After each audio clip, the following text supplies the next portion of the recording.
বিগত বৰ্ষৰ দৰে এইবাৰো দুলীয়াজানৰ কাষৰীয়া খেৰমীয়া উদ্যোগজ্যোতি সংঘৰ উদ্যোগত দেওবাৰে এদিনীয়া দিবা নৈশ ভলীবল প্ৰতিযোগিতা অনুষ্ঠিত হয়।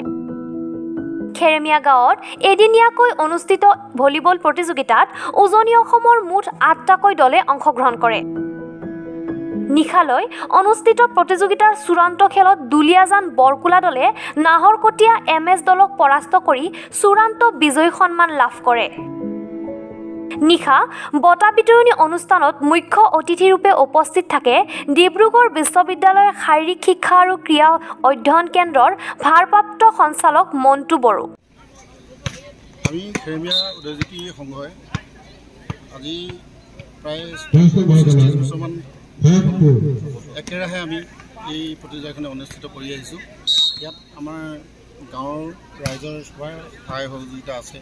লগতে আৰু আমাৰ এই খেলখন পতাৰ উদ্দেশ্যটো হ'ল আমি আমাৰ এই অঞ্চলৰ উঠি অহা নৱপ্ৰজন্মক কেনেকৈ এখন ভাল খেলৰ জৰিয়তে কেনেকৈ এখন ভাল সুনাগৰিক হৈ নিজকে প্ৰতিষ্ঠিত কৰিব পাৰে তাৰ কাৰণে আমি অহৰহ প্ৰচেষ্টা চলাই আছোঁ। সেই গতিকে আমি প্ৰতি বছৰে আমাৰ এই উদ্যোগজ্যোতি সংঘই এই ভলীবল প্ৰতিযোগিতাখন অনুষ্ঠিত কৰি আহিছে। আজি কিমানটা দলে অংশগ্ৰহণ কৰিছে? আজি সৰ্বমুঠ 8টা দলে অংশগ্ৰহণ কৰিছে।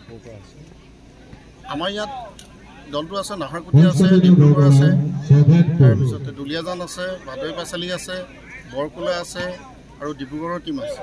এই 8টাকৈ দলে আমাৰ এই প্ৰতিযোগিতাত অংশগ্ৰহণ কৰিছে।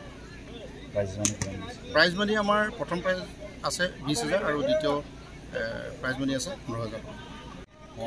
খৰণ নহয়। আমাৰ এই প্ৰতিযোগিতাখন প্ৰথম প্ৰাইজ 20,000 টকা আৰু ছেকেণ্ড প্ৰাইজ 15,000 টকা লগতে